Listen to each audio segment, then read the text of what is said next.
kasama ang mga kapatid ay pumasyal naman tayo sa Puerto Galera.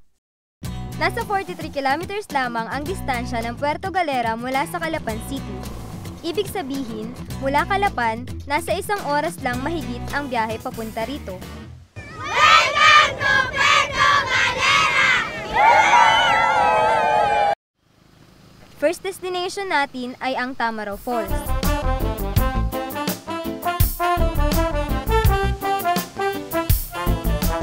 Welcome po sa Tamaraw Falls!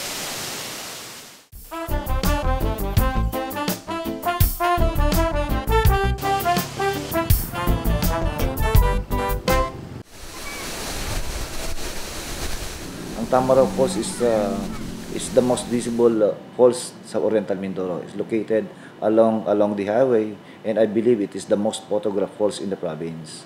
Ang mataas siya 426 from above sea level. Hindi lamang Tamaraw Falls ang makikita dito. Gusto nyo bang makakita ng totoong tamaraw? Tara! Ang tamaraw ay isang endangered species. Ito ay iniingatan ng mga taga-Oriental Mindoro dahil ilan na lamang ang nabubuhay na ganitong uri ng mga hayop. Makikita ninyo ang kaibahan ng tamaraw sa kalabaw. Una, ang sungay nito ay V-shape. Ang buntot at ang bias nito ay mas maiksi kaysa sa kalabaw. Pagkatapos nating makita ang tamaraw, samahan nyo naman kami na libutin ang Puerto Galera. Welcome po kayo sa Puerto Galera. Nandito po tayo ngayon sa White Beach na kung saan dinarayan ng mga turista. Ang peak season po namin, nagsisimula po yan buwan po ng Marso. Tuloy-tuloy na po yan habang bakasyon hanggang sa buwan po ng Mayo. Very nice place and good beach and some places, a lot of places is good. Sure, I will always, every year I will come. Kung ang hilig mo ay ang mag-beach o island hopping, mag-swimming, mag-snorkeling, scuba diving, mag-try ng iba't ibang water sports, at makakita ng mga fire dancers, siguradong swak na swak ang Puerto Galera sa lahat ng hanap nyo. Dahil sa napakagandang tanawin ng Puerto Galera, ay nakakawala ito ng stress. Isa sa mga aktibidad na isinasagawa dito ay ang physical fitness activity.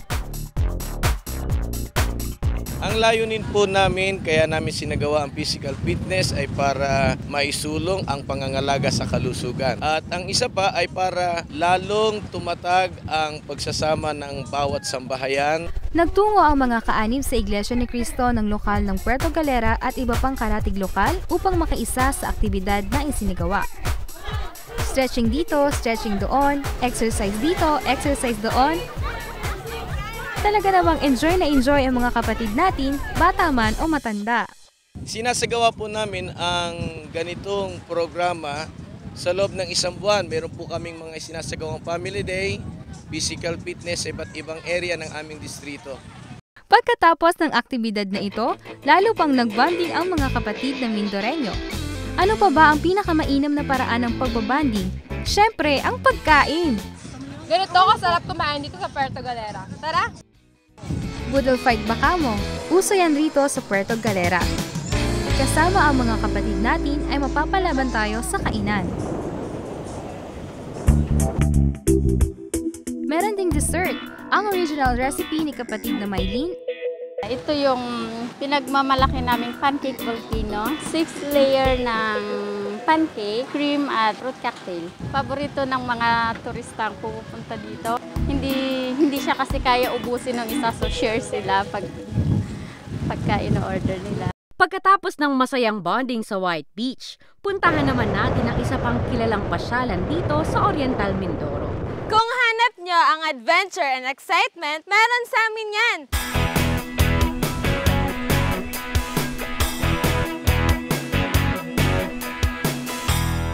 Ngayon po ay papunta kami sa kabilang bundok para itry yung zipline. Ang sabi po nila ay 650 meters daw ang layo nito. Good luck sa amin!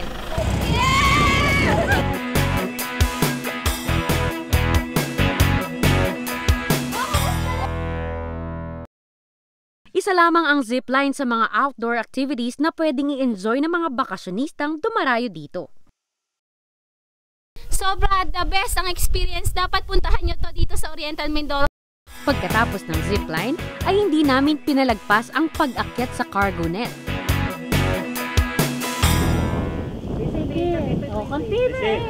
At ang nakakakabang pagtawid sa hanging bridge. Medyo napagod kami sa dami ng pwedeng pasyalan dito sa Puerto Galera, kaya mag-relax muna tayo. Mayroon din ditong lodging house kung saan ay perfect place para mag-unwind. Welcome po kayo dito sa Onari Park Lodging House. Anytime, relax and please come. Puntahan naman natin ang isa pang resort dito sa Puerto Galera. Welcome to Sabang! Mula sa resort na ito ay overlooking ang napakagandang view ng Sabang, Puerto Galera. Isa pa sa mga tourist spot na ipinagmamalaki namin dito sa Mindoro Oriental ay matatagpuan sa bayan ng Bulalakaw. Ang tinuguriang Gem of Oriental Mindoro at ngayon ay kinikilala na ito bilang Philippines Hawaii.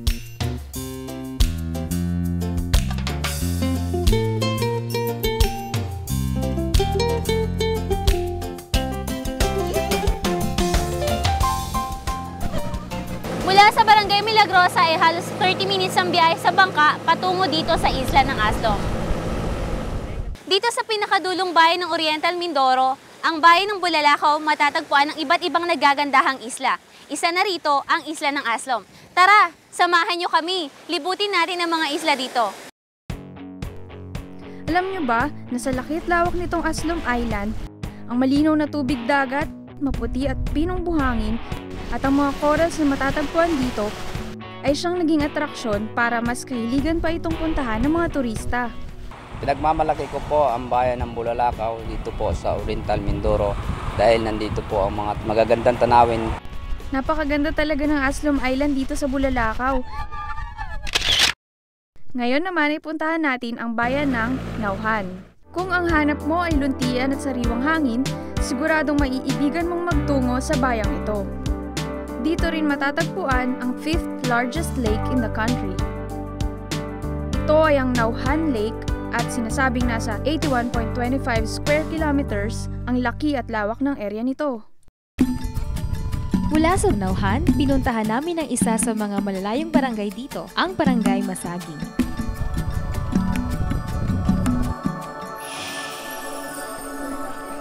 Ito po ang daan papuntang lokal ng Masaging 1. Meron po itong 25 to 30 minutes na lakarin. Ano po ginagawa ang banana candy? Ingredients lang po niyan ay ang asukal, saging. Halimbawa, ang iyong niyadyad na saging ay 1 kilo din siyang asukal. Sa 1 kilo na yun, makakagawa kayo ng 100 mahigit. Marami na pong narating yan, nakarating na sa ibang bansa. Sa Malaysia, nakarating na po ito. Maliban sa paggawa ng mga produktong mula sa saging, ang pangunahing ikinabubuhay ng mga residente dito ay ang pagkokopra. Alam niyo ba na dito sa Masaging, halos lahat ng mga naninirahan dito ay kaanib sa Iglesia ni Cristo? Kahit sa mga gawain sa iglesia at sa pangkomunidad, dahil po may pagkakaisa, parang isang tao po kami kumikilos. Nagpapasalamat din po kami sa Ama kahit po nasa liblib na lugar ay maligaya naman po kami nakapaglilingkod sa ating Panginoon. Ang may pagmamalaki namin dito, kahit mahirap ang aming pamumuhay, ay marami pong umusbong na mga ministro at manggagawa dito sa aming lokal. Nanalangin na po kami sa Panginoon Diyos na kung kami pagbibigyan sa unang anak namin maging lalaki, ihandog na po namin ito sa Panginoon Diyos para maging isang ministro sa iglesia. Pupunta tayo ngayon sa Masaging Covered Court upang makaisa sa gagawing Family Day.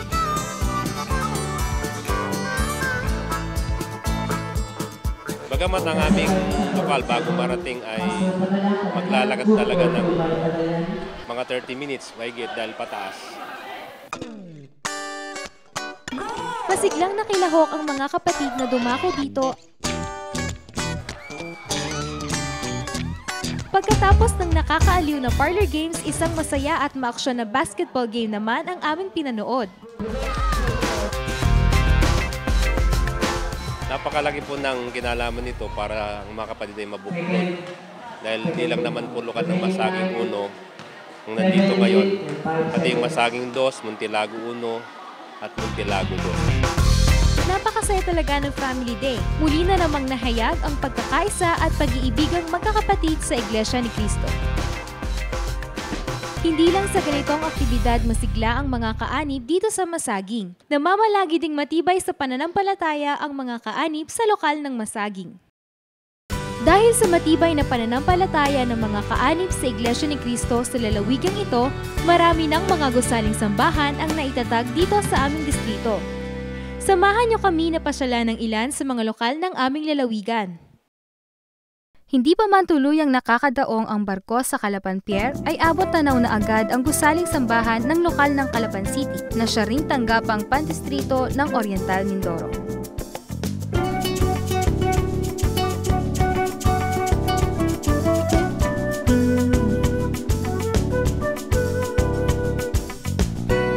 Ito ang Rojas Port kung saan dumadaong ang mga roro na manggagaling sa Katiklan Port at mga karatig lalawigan. Ang pinakamalapit na gusaling sambahan ng Iglesia ni Cristo sa dakong ito ay ang lokal ng Rojas.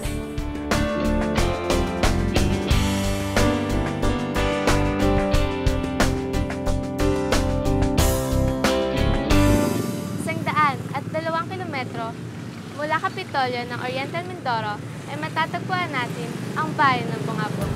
Sa gitna ng mga palayan at sakahan dito, nagsisilbing landmark ang konkretong gusaling sambahan ng lokal ng Bungabong. Narito ang mga araw at oras ng pagsamba.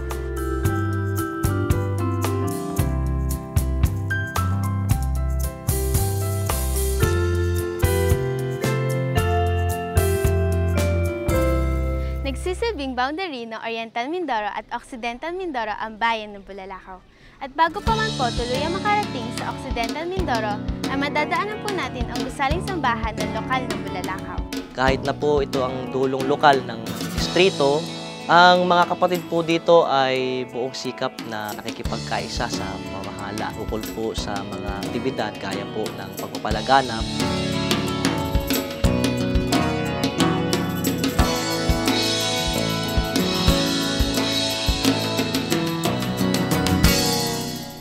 Kung kayo naman po ay mamamasyal sa Puerto Galera, meron din po tayong malapit na gusaling sambahan. Ito po ang gusaling sambahan ng Iglesia ni Cristo sa lokal ng Puerto Galera. Narito po ang mga araw at oras ng pagsamba.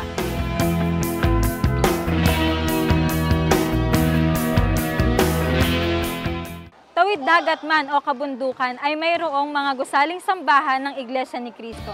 Ito po ang lokal ng Masaging 1.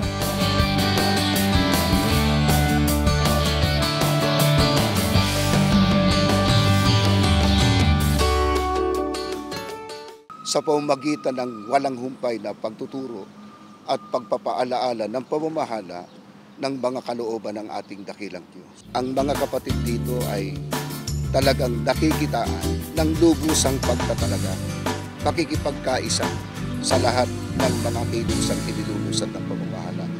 Lahat po ay inaanyayahan namin na puntahan ang magagandang lugar dito sa aming distrito. Taga rito kami.